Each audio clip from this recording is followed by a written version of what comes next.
Yo, welcome back, kembali lagi di channel Atwa Hayato. Bagaimana kabar nakama sekalian? Semoga selalu baik-baik saja. Yosa isi buku Road to Lifetale volume 3 sudah rilis. Di sini sih membahas mengenai buah Zoan dan juga sosok Yamato.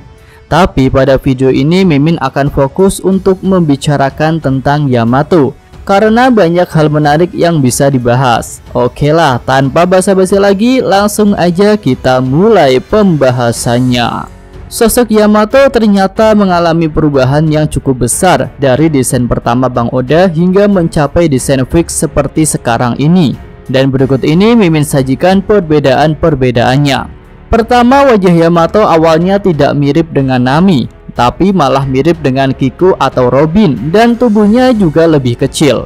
Dengan tampilan dingin mirip Robin, tentu sosok Yamato awalnya akan digambarkan sebagai karakter yang pendiam dan tidak mudah tersenyum seperti sekarang ini. Lalu yang kedua, pada desain awal Yamato bertarung dengan menggunakan seni bela diri atau sebuah katana, bukan menggunakan kanabu seperti Kaido. Jadi versi Yamato awal itu akan lebih mirip seperti seorang samurai jika menggunakan pedang. Sebenarnya hal ini menarik sih, karena tentu akan jadi kisah tersendiri mengenai pedang apa yang digunakan oleh Yamato, dan juga ada di level mana pedang itu. Lanjut yang ketiga, Yamato ternyata sempat direncanakan sebagai salah satu ras bermata tiga. Ya, tentu berarti itu akan sama seperti puding. Nah, ini nih hal yang menurut Mimin paling menarik, karena ras mata tiga ini kan diisukan bisa punya kemampuan untuk mengetahui isi dari poneglyph. Jadi jika Yamato adalah ras bermata tiga, berarti kemungkinan besar itu adalah jalur dari keturunan ibunya. Dengan begitu akan jadi mudah untuk memasukkan karakter ibu Yamato ke dalam cerita, karena motif Kaido menikahinya bisa karena tujuan untuk mengetahui isi poneglyph dan mencapai Lifetale. Mungkin ibu Yamato sudah tidak bisa membangkitkan kekuatan ras mata tiga, sehingga mengharapkan anaknya untuk bisa melakukan itu. Tapi karena Yamato saat ini adalah ras Oni seperti Kaido, maka berarti istri Kaido kemungkinan besar juga adalah ras Oni, yang berarti alasan Kaido menikahi istrinya itu memang karena cinta. Ya, makhluk terkuat dan kejam seperti Kaido ternyata bisa jatuh cinta juga. Dan mungkin karena alasan cinta inilah tidak begitu cocok dengan karakter Kaido, maka identitas ibu Yamato pun belum terungkap hingga saat ini. Lalu dengan dibatalkannya kemunculan ras mata tiga, tampaknya kekuatan ras itu untuk membaca poneglyph tidak akan disinggung lagi. Atau bisa jadi kekuatan ras mata tiga memang akan disembunyikan dulu, dan nanti akan muncul karakter dari pemerintah dunia yang bisa menguasai kemampuan itu. Dugaan liarnya sih Im Sama ya. Ya, mungkin Im Sama juga bisa membaca poneglyph dengan kemampuan itu, tapi hal tersebut tentu masih disembunyikan. Dan dengan kemampuannya itu, Im Sama bisa tahu lokasi-lokasi penting yang ditunjukkan oleh batu poneglyph. Akibatnya dia bisa melakukan pergerakan yang terarah untuk menjaga fakta Void Century agar tidak terungkap. Selanjutnya, perbedaan yang keempat, Yamato ini adalah termasuk karakter yang dicuci otaknya oleh Kaido dan Orochi. Jadi awalnya Yamato itu musuh. Dia pun menganggap bahwa klan Kozuki jahat sehingga pantas dihukum oleh ayahnya dan Orochi. Nah, hal ini menarik sih, karena di awal kemunculannya Yamato akan dibuat jahat. Tapi mungkin permasalahannya adalah siapa lawan yang cocok untuk Yamato jika memang dia awalnya akan dibuat jahat dulu. Jika dari level kekuatannya, tentu hanya para kapten yang berpeluang untuk melawan Yamato, ditambah dengan Zoro, Sanji, atau juga Killer. Mungkin karena hal inilah Bang Oda membuang ide untuk menjadikan Yamato karakter jahat di awal. Nah, lanjut, perbedaan yang kelima adalah tentang pengangkatan Yamato menjadi Shogun Wano pada proyek Onigashima baru.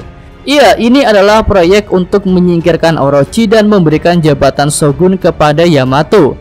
Jika merujuk pada konsep awal, Yamato memang ingin menjadi Shogun, dan dia juga ingin menghancurkan klan Kozuki yang dianggap jahat. Tapi akhirnya seperti yang kita tahu, Yamato menjadi orang yang langsung menolak jabatan Shogun itu. Nah, selanjutnya perbedaan yang keenam adalah mengenai penyebutan Tuan Muda kepada Yamato. yang berarti penganggapan bahwa Yamato itu adalah laki-laki. Ternyata pada desain awal Yamato tidak suka dipanggil sebagai tuan muda seperti laki-laki. Dia lebih suka dipanggil dan diperlakukan seperti wanita. Ya, hal ini terlihat sepele, tapi ternyata bisa nyambung dengan berbagai hal. Jika Yamato menganggap dirinya sebagai wanita, tentu Yamato tidak akan sevulgar ini. Misalnya pada adegan menyembunyikan Momonosuke di bajunya. Tentu sebagai wanita Yamato akan risih dengan hal itu. Ya, selanjutnya adalah perbedaan yang terakhir, dan inilah sebuah cara untuk membuat Yamato menjadi bagian dari pasukan aliansi. Dan hal itu terjadi karena Yamato membaca jurnal perjalanan Oden. Ya, jurnal Oden itulah yang memberikan pencerahan kepada Yamato, sehingga anak Kaido itu memahami tentang fakta yang sebenarnya terjadi. Lalu Yamato pun akhirnya punya keinginan untuk berpetualang seperti Oden Kozuki. Tapi Yamato tidak begitu yakin akan bisa melalui petualangan hebat seperti Oden, karena dia menganggap dirinya wanita, berbeda dengan Oden yang seorang pria. Ya, itu adalah perbedaan-perbedaan antara desain awal karakter Yamato dengan hasil akhirnya. Ya, memang bisa dikatakan cukup berbeda jauh. Mulai dari latar belakang, sifatnya, hingga masa lalunya ketika kecil. Tapi di balik itu semua, sosok Yamato yang sudah fix masuk dalam cerita bisa dikatakan unik. Lalu keputusan untuk menggunakan cerita dari Yamato yang seperti sekarang ini tentu sangat mempertimbangkan pertemuannya dengan Ace, yang menjadi salah satu background cerita menarik di arc Wano. Cerita tentang Ace juga berkaitan dengan Otama yang berhubungan langsung dengan Luffy di awal cerita. Bahkan Luffy sampai mengatakan hal yang sama seperti Ace, yaitu ketika kami pergi dari negeri ini, maka saat itu Otama akan bisa makan kenyang setiap hari. Oke, itu aja pembahasan Mimin untuk video kali ini. Jika ada tambahan dan saran atau kekeliruan dari Mimin, bisa disampaikan pada kolom komentar. Yosa, Mimin atau Hayato, terima kasih.